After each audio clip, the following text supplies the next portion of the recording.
La grossesse entraîne des modifications au niveau de la posture. Nous verrons ceci pendant cette vidéo.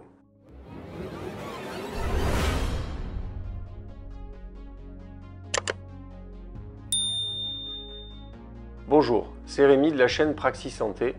Nous allons voir aujourd'hui de quelle manière la grossesse va créer des modifications au niveau de la posture. Nous allons donc voir ceci par plusieurs étapes en séparant par trimestre.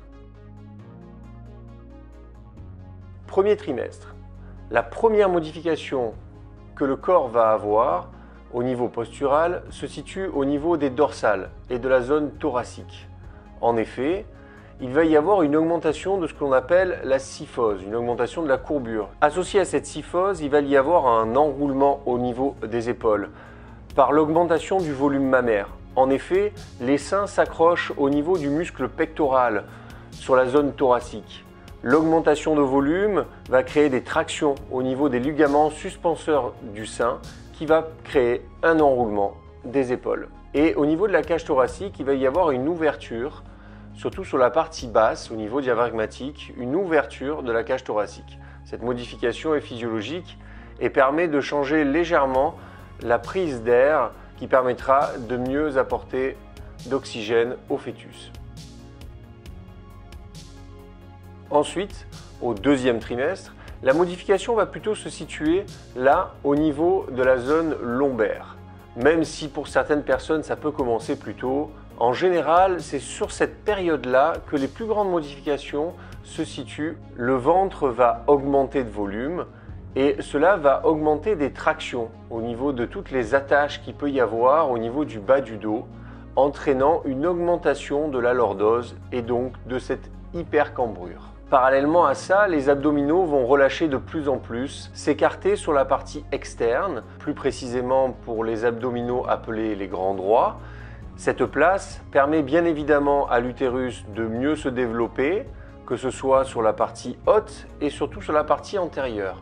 Au niveau viscéral, et pour chaque femme ce n'est pas la même chose, généralement les viscères vont avoir tendance à remonter, voire à s'antérioriser un petit peu. Comme il y a déjà eu une modification au niveau de la cage thoracique et donc de la position du diaphragme qui est remontée, ça a permis de laisser de la place pour le système digestif. Dans certains cas, malheureusement, cela ne suffit pas et peut engendrer des soucis digestifs, voire même des reflux qui seront évoqués dans des futures vidéos.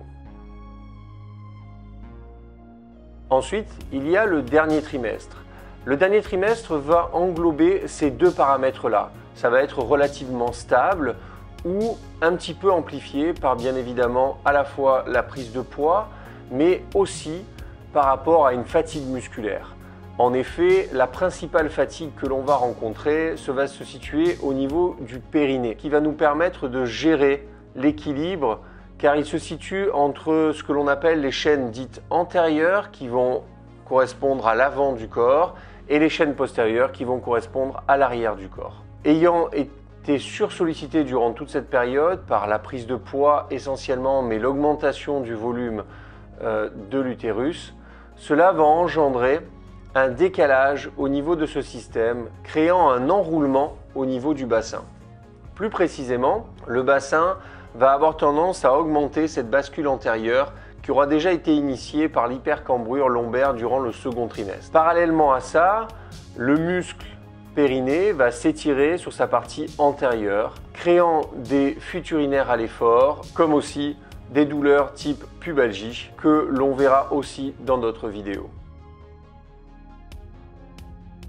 Nous pourrions résumer les modifications engendrées par la grossesse au niveau postural à un accélérateur de ce que la sédentarité peut engendrer. Le fait d'être sédentaire va certes nous faire perdre au niveau musculaire, mais va augmenter certains schémas posturaux, comme par exemple le génu valgum, c'est-à-dire les genoux en X, avec un affaissement de la voûte plantaire. Parallèlement à ça, une augmentation de la bascule antérieure du bassin avec un affaissement du périnée. Une augmentation de la lordose avec un relâchement de la sangle abdominale et une augmentation de la syphose au niveau dorsal qui va être corrigée au niveau cervical avec un système d'extension du cou.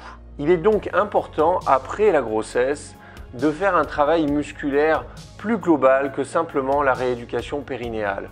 mais aussi d'entretenir une tonicité régulière durant toute votre grossesse. Mais si on associe une augmentation de la sédentarité à la grossesse alors que cette dernière augmente les mêmes paramètres posturaux, nous risquerons de créer certains maux comme les lombalgies, les pubalgies, etc.